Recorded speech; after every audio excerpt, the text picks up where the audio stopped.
Het is een hele goede periode om te beginnen met sound healing en te zingen. Because many people are depressed.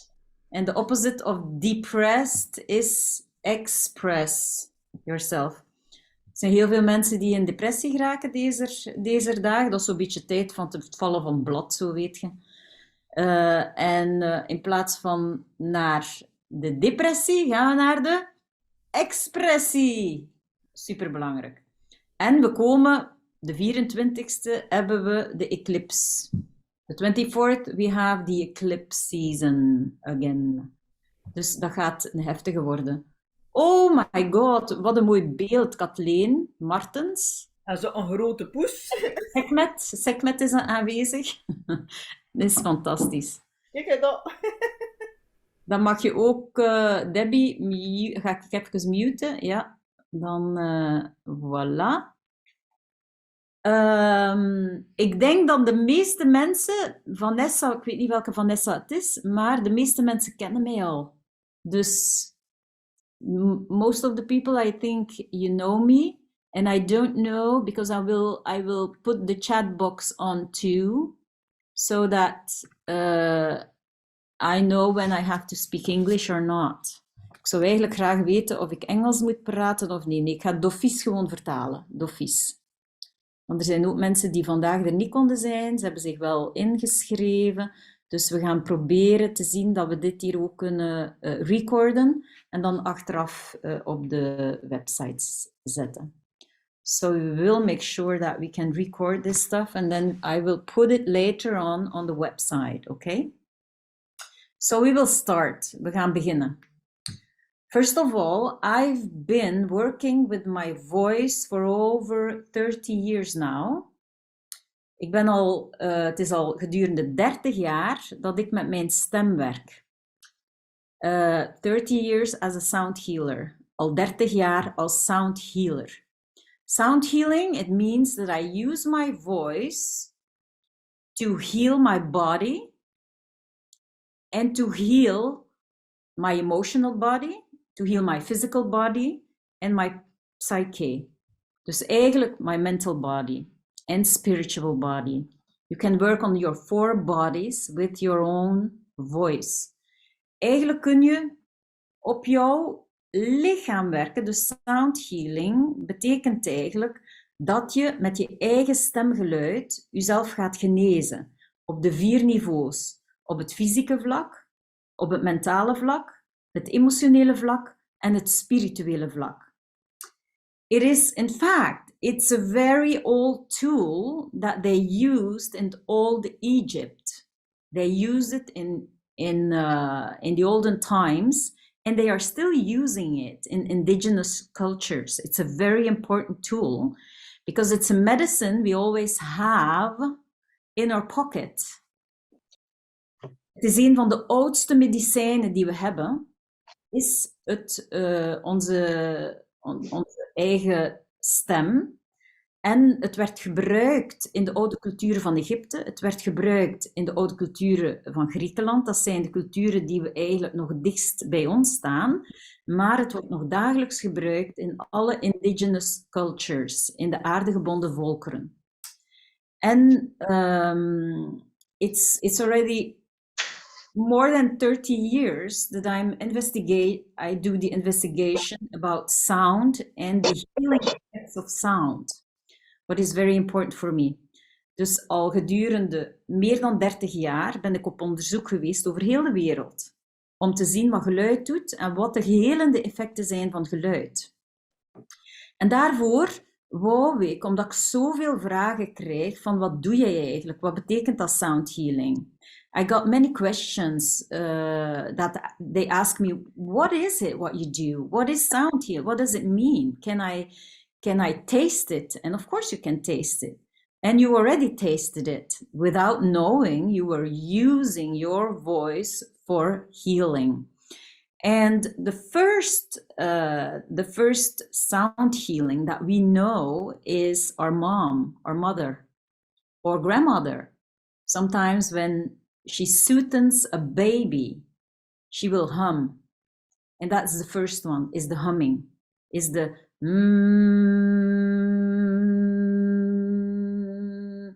it's like you do it automatically. I've seen so many mothers, when the baby's crying, you take the baby near to your heart and you are humming. Ik heb het in zoveel culturen gezien. Die eerste sound healing die we kennen, is de humming sound, is het hummen. Is echt je babytje dicht bij je hartje brengen en je begint te... And the baby will be enveloped with sound. So the humming sound, that your heart will resonate into the baby's heart. And it soothes the baby. And it's one of the most precious sounds. And that's the first sound that we will practice today, is the humming. So I will not teach the whole way through it. So we will do exercises as well. That's why it's a little sound healing experience.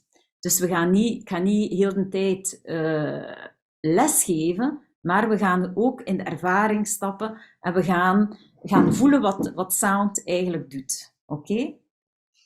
So, the first thing is humming. Okay? And to really experience the humming, what we will do is we will bring our thumbs in our ears and we will close our eyes like this. Okay?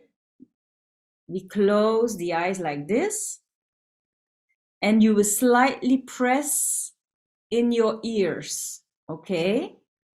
And you take a deep breath, and then you hum.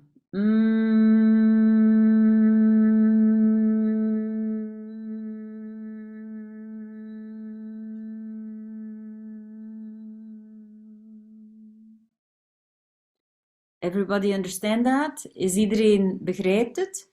Dus je gaat je duimen in je oor steken en heel zachtjes duwen op jouw ogen en dan heel zachtjes jouw oren voelen of je moet duwen of niet, om die vibraties naar binnen te laten gaan. Dus iedere keer 1 grote ademhaling nemen en dan hummen. Maar het is belangrijk dat je ogen dicht zijn. It's important that you close your eyes. Okay, there we go again. And we do it 4 times. We gaan het 4 keer gaan doen. Okay? And we do it together. There we go, the humming.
Good. Very good done. So, what is important that you feel the vibrations go inwards. That's important. It soothes. It soothes. And it lowers your brain activity. Het gaat jou rust geven. Het gaat jou naar binnen brengen.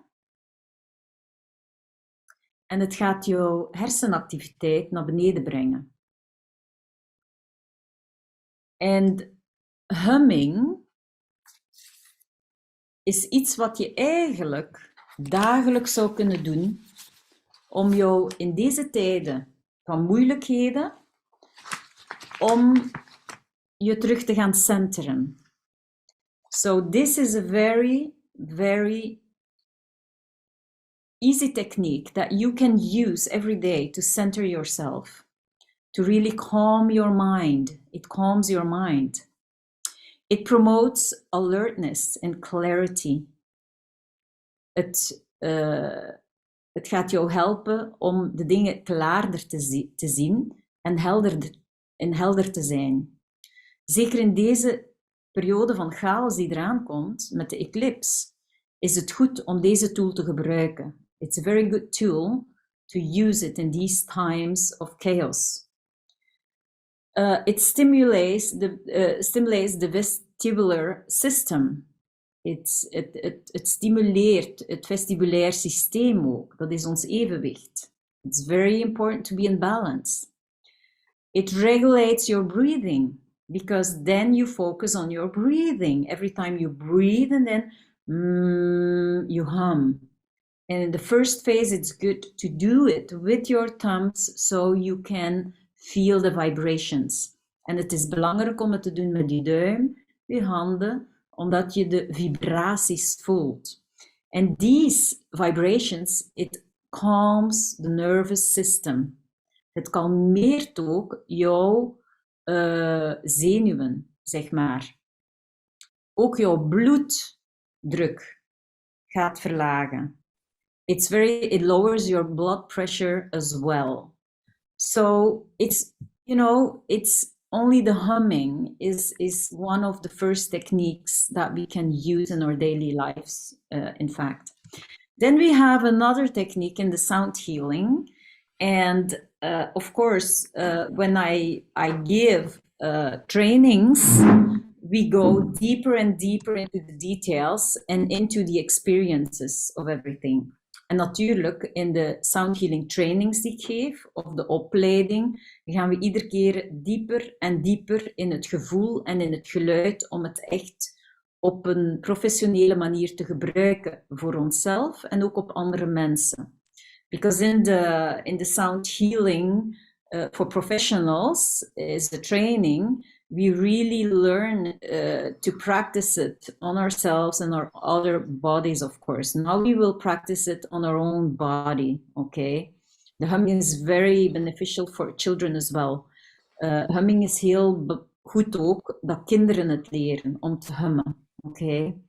So we go to the second, and I really love that. It's a very easy technique, and it's the toning. The toning is that we tone on vowels. De toning is eigenlijk het klinken. Het klinken van klinkers is een heel gemakkelijk, maar we vergeten dat soms. En het begint eigenlijk met ons hele lichaam open te stellen voor klank. It begins to open our body for sound. Just imagine that your body is energy and sound. Ga er gewoon even denk gewoon dat jouw lichaam eigenlijk energie en klanken zijn. Every organ has another sound. Elk orgaan heeft een andere geluid. And it is the practice of sound healing is to really know the sounds of your body. En in sound healing leer je wat de klanken van jouw lijf zijn.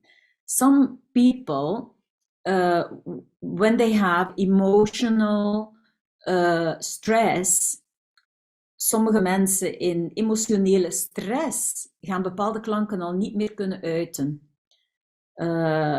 They will not be able to express themselves in some sounds. So toning is a very easy way to express emotions as well. Met toning kun je ook bepaalde emoties tot expressie brengen. En we gaan een kleine oefening doen. En we gaan samen gaan tonen. One of very easy exercise, and we will make some tonings. So we will tone with the heart. You feel your heart. Je brengt je left hand, breng je linkerhand op je hart. En dan je rechterhand erboven. And then the right hand above it. And then you will feel when you breathe, that's very important, is that your shoulders are really at ease. You are really at ease with your shoulders, your head, and the whole body must be really, you loosen up your whole body, okay? And then what we do is we're gonna express the A sound, but the A sound has to go out of your mouth. Dus die A gaat je vloeiend naar buiten brengen. You don't force anything. It's really something that goes natural. Het is iets wat heel natuurlijk gaat vloeien uit je mond en dat zijn die klanken. Your heart has a lot of sounds in it. And sometimes when you are heartbroken, for example, it's difficult to have sound. Soms als je bijvoorbeeld hartzeer hebt of je hartje is gebroken, gaat je ondervinden dat het heel moeilijk is om geluid eruit te krijgen.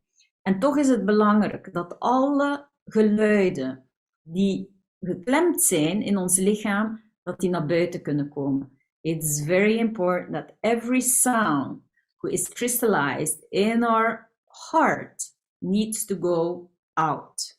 Because many traumas, for example, lays in our heart. Heel veel trauma's zitten in ons hart. And sometimes only by recognizing and singing the A can heal a lot of things. En het simpel uiten van die A-sound en die vibraties laten doorwerken in jouw hart is al heel helend voor jouw lichaam. You know, there are a lot of postures of this, postures of statues that you see with all kinds of postures, and you have to know they are called the ecstatic postures, and you have to know that they sang while they were doing these postures. The priests and the priestesses were doing these practices with sound. Dus er zijn heel veel extatische postures en een van deze is dit ook. Is eigenlijk een kleermakerszit zitten en je handen precies zo ook voor je hart. Maar in kleermakerszit zitten we dan met jouw handen voor jouw lichaam. So we are sitting in that yogic posture with your legs are crossed like this and then your hands are crossed like this on your heart. And that's one of the known ecstatic body postures where we sang. And what we sing now will be the vibrations of our heart. So we will bring it out. And we will do it. And you continue to do it until I do this, okay? And then we stop. Is that okay?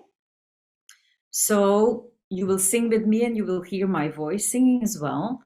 And you sing along with me. One of the things is that your throat has to be, you open your throat and sometimes you have to gone. Like, soms moet je een keer gapen om die keel helemaal open te zetten. Probeer dat maar een keer. Helemaal achterkant van je keel openmaken. Goed zo. En dan gaan we samen ons hartje tot expressie brengen. And then together we will express our heart. So, and we will bring the sounds out. Enjoy with this exercise. There we go.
The last one now. Laatste keer.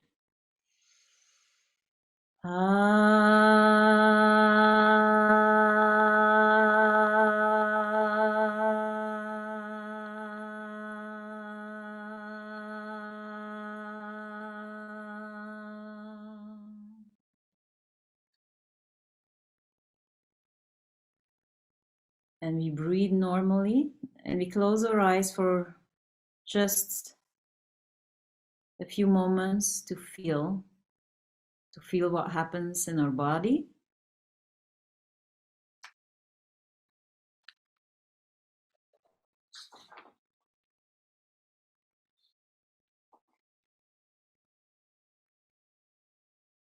And then you will feel the benefits of the vocal toning is that it relieves tensions. Het gaat spanning oplossen. It releases negative emotions. Het gaat negatieve emoties stopzetten. It reduces stress. Het brengt jouw stress naar beneden. It improves concentration. Het gaat jou meer concentratie geven ook. Het gaat jou ook meer zuurstof geven. It will give you more oxygen. It can assist you in pain management. Het kan jou ook helpen als je pijntjes hebt.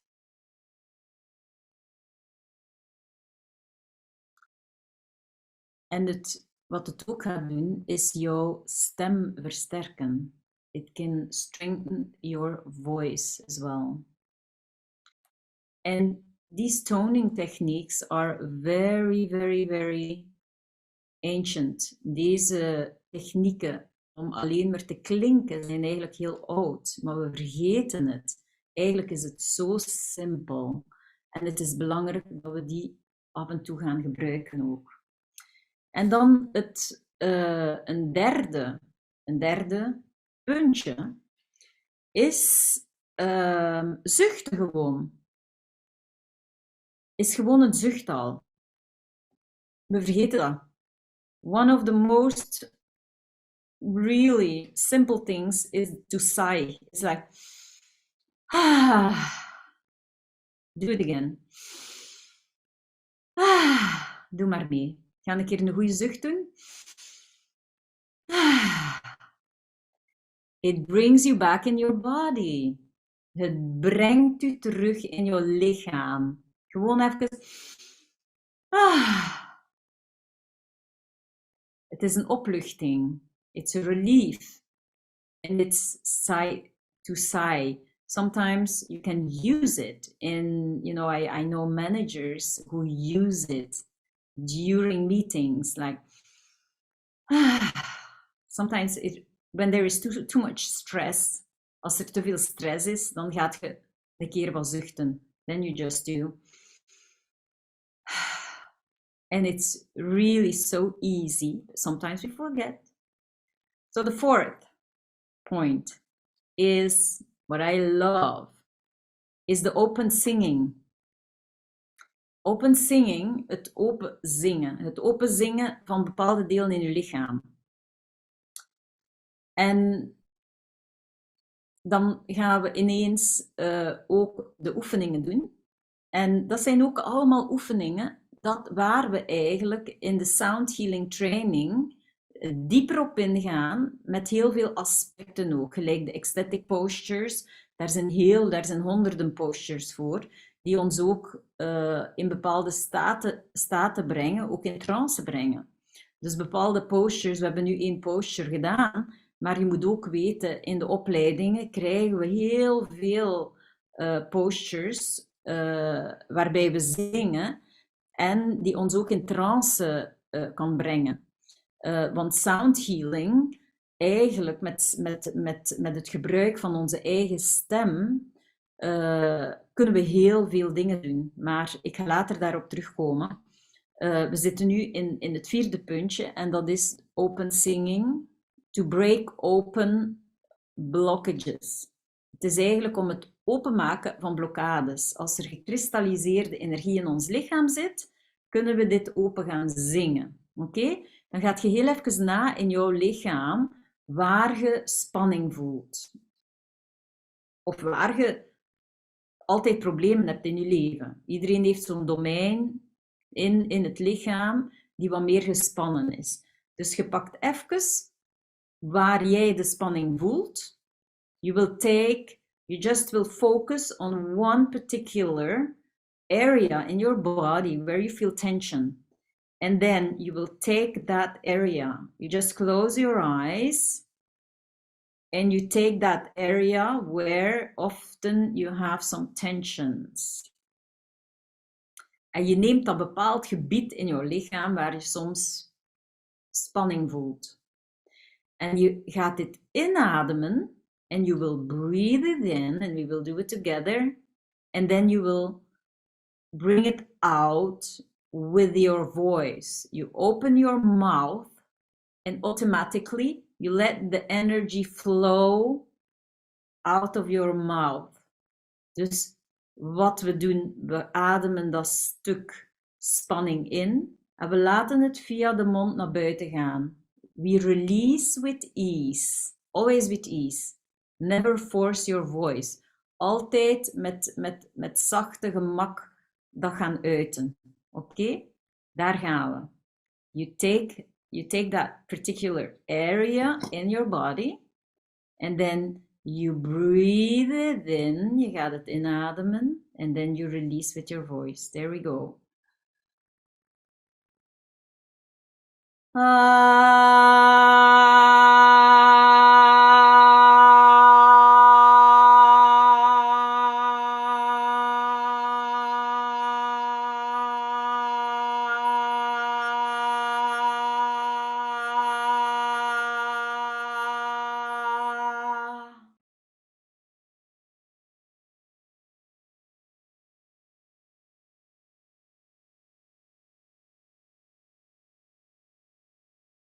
We do it again. You take it and then you open your mouth as open as possible and you let the sound naturally flow out of your mouth to release the tension. En wat je doet is je neemt het spanningspunt in jouw adem op en dan ga je het naar buiten brengen met gemak. zonder jou te forceren. Release with ease. There we go.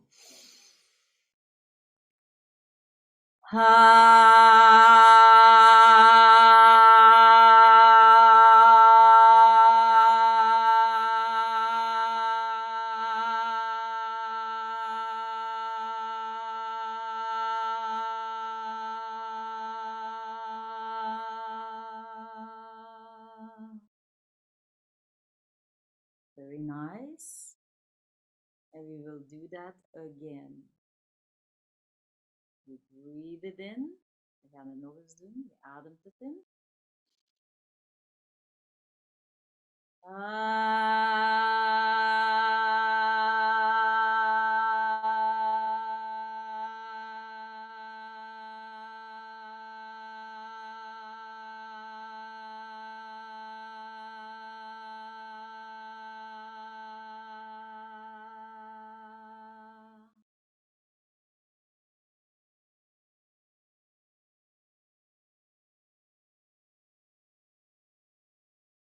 And then you feel and you observe your body.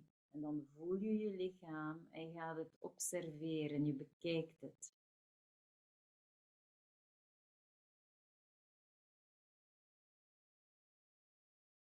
Goed gedaan. Well done. So that's another technique that's really to release pains and old blockages. Dat is echt om pijn los te laten en oude blokkades te lossen. Is ook kort en krachtig. Is iets die heel goed werkt ook. En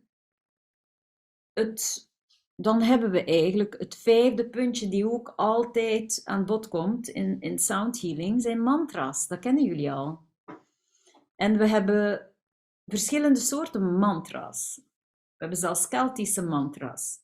We hebben Vedische mantra's, Sanskrit mantra's. En mantra's zijn eigenlijk toverformules, zou ik durven zeggen. And then the fifth item here that I wanted to explore with you are the mantras. And mantras are like magical formulas that change and shifts and transform your energy. En toverformules omdat het echt wel jouw energie kan shiften. En mantras zijn eigenlijk gekend over heel de wereld. There are so many mantras and is known all over the world. And we can sing a mantra to get together so that you can feel the vibrations of a mantra. But I think that, it's really nice to feel the mantra, to feel the vibrations, not only sing it, En het is heel belangrijk als jullie willen echt met sound healing werken, dat je echt de mantra's kunt voelen. Ze niet alleen gaan chanten, het zijn er heel veel die chanten, maar het is echt ze te voelen in jouw lichaam. Ze te laten bewegen in jouw lichaam, zeg maar. So we will, the fifth is a mantra, so we will sing a mantra together. And I'm just thinking what mantra. One of the most popular mantras is Om Mani Padme Hum. I love this one. And it's to bring compassion in your energetic field.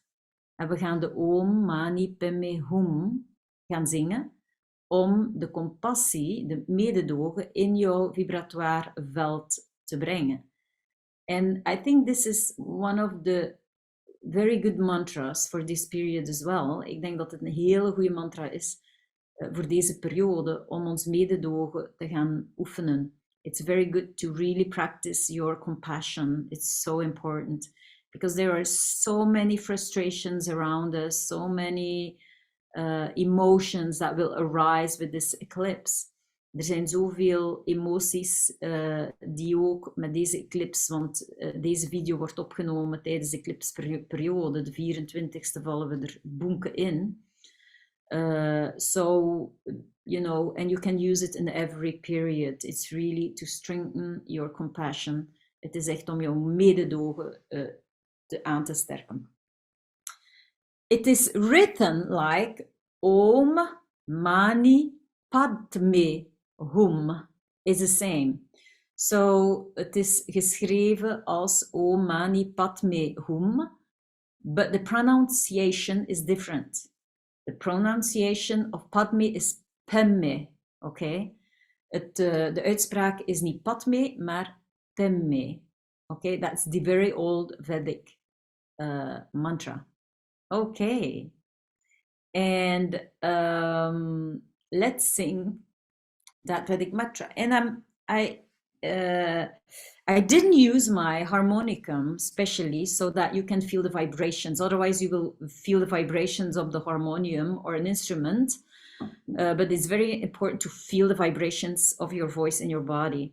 Dus ik kon ook een harmonium gebruikt hebben of een instrument, maar dat doe ik nu net niet, omdat het net gaat om genezen met onze stem. Dus in de eerste plaats moeten we onze stem heel hard voelen vibreren.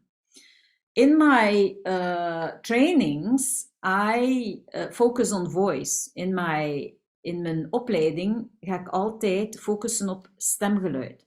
Because I know, I'm really sure that our voice has the highest potential healing capacity. Want ik ben er zeker van dat onze stem eigenlijk het hoogste niveau heeft om echt te genezen. And we always have that voice. We hebben altijd deze stem. But many people, they are not connected anymore with the voice. Heel veel mensen zijn niet meer geconnecteerd met de stem. Because of the mental. Omwille van het mentale lichaam. It's the mental body who is in the way of pure sound. Het is ons mentale lichaam die in de weg zit van pure sound. If you see little children, they are always truth. They are in the truth. Als je heel kleine kinderen ziet, dan zijn ze meestal in de waarheid. Because in our society, we've learned to polarize our mind. We hebben geleerd om gepolariseerd te zijn. En daardoor zijn we een beetje ver van onze waarheid. Oké? But sound is always, when you let people sing, and I have a practice for 20 years now, with sound healing, sound never lies if it's allogic.